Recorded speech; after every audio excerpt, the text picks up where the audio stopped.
Hello everyone, welcome to Writing Quest. My name is Brendan Pugh, and in today's episode we're going to talk about the 3-act story structure, what it is, how you use it, and just kind of do a general overview of the whole 3-act story structure thing. So here we go. Huzzah!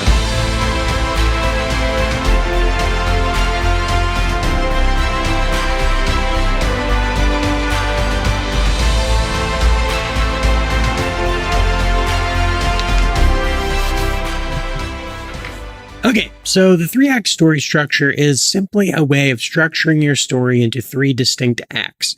There's a lot of different ways to do story structure, but this particular one is probably the most common and the most well known and used, mostly because it's so universal. It just works really well, and it's even if you're not actively doing the 3-act story structure, you're probably writing in the 3-act story structure and you just maybe don't even know it, but it's kind of like a universal default mode, I would imagine, for most stories. And so obviously it's not the only way to write a story, but it's definitely the best way in my opinion. And so we're going to dive into what it is, what the 3 acts are, and just do a general overview of the whole thing. So here we go.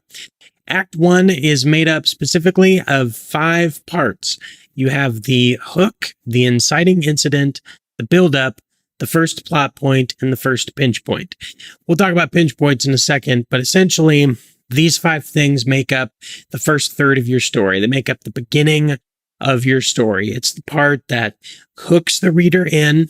It drives the characters forward and takes them out of their comfort zone, introduces you to the world, the city, the characters, all the relationships, the different groups and cultures that you have in your story. It's just kind of the whole setup of the world, but also the part that actually kicks your characters out into the grander world and into the unknown, I guess you should say.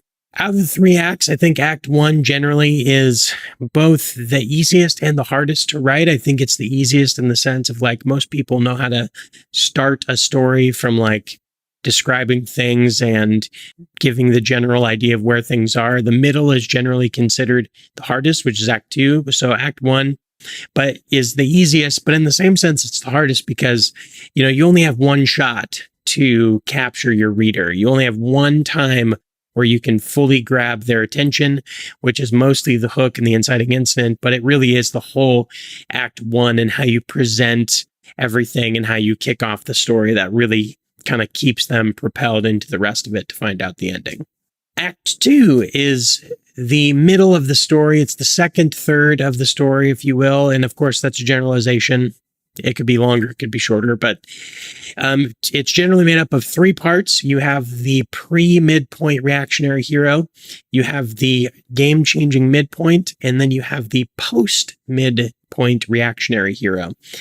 So basically what those mean is that, you have this game-changing midpoint, which is kind of the middle of the book, where everything goes off the rails and the whole script flips and the whole thing just totally changes. So before that, you have the pre-action hero, which is this midpoint section and what they believe and what they think about how the world works before the game-changing midpoint.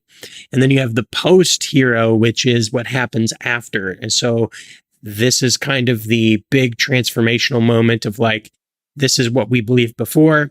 This major thing happens, and now we have to come up with a new plan and go the opposite direction. This is generally one of the hardest parts to write. The Act 2 of a story is really hard because it's where you don't have a clear beginning and end, but you still have to propel people through the story. You still have to engage them enough to take them through this whole grand story and keep them interested enough to where they want to actually find out the ending. I think the middle is, most people I think are willing to kind of get through the beginning of a book because they know that there is a lot of setup. There's a lot of things you have to learn. The middle, though, is kind of where you lose people, I think, really fast. You can lose them just by your pacing. Maybe the story isn't compelling enough, or maybe it's too plot-driven and not character-driven enough. There's a whole lot of ways that you can lose people in the middle, and so this is definitely the hardest part to write, for sure. That brings us to Act 3, which is the end of the story. It's the last third of the book. Generally, it is made up of a total of 8 parts, and it is, I don't know, I would say, honestly, the ending is probably the easiest in terms of, when you start a story, you pretty much have plotted out, like, I know where I want it to start and I know where I want it to end. So the ending really ends up being like the climactic battle, the fighting the bad guy, fighting evil, and wrapping it all up. So to me, it's generally the easiest in that sense, but it's also the hardest because you actually have to pay off everything that you've done in the rest of the book.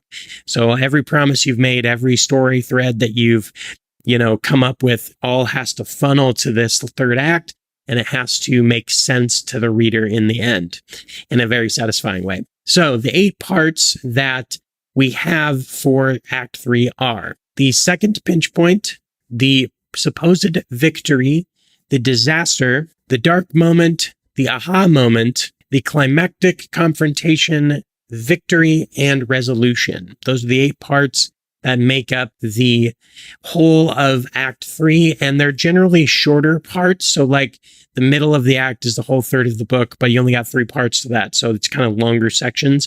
This is a lot more sections, but they're a little shorter, faster paced moments. And so this is where you really find like what the character is really made of. You really break them down. They have to change and learn who they are and become a new person, ultimately getting to a place where they can defeat the villain, overcome evil, or whatever your story may be. In the realm of epic fantasy, that would be kind of the general idea. And ultimately win. Now, it changes a little bit if you're writing a series, as we are on this channel. If you're writing a standalone novel, you kind of wrap it all up at the end. You have the victory and the resolution, which ties all the bows and ends everything. But if you're writing a series, you kind of, you have a victory moment, but at the same time, you have to keep it going. So you have to tie the victory moment with also another kind of disaster, which pushes you into the next book and makes it compelling enough for you to go forward. So it's a little bit different depending on what you're writing, and it also depends greatly upon what genre you're writing in and all sorts of factors that play into that. So that's kind of an overview of the 3-act structure. We are going to be diving deeper into each of the parts as we go along with individual videos for each part. So we'll be talking about that here on the channel.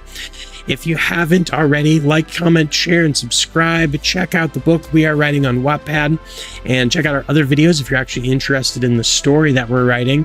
And we also have a lot of videos about how we use different pieces of software like Notion and Scrivener to build our stories and to write better. So thank you so much for watching. We'll see you next time on Writing Quest. Huzzah!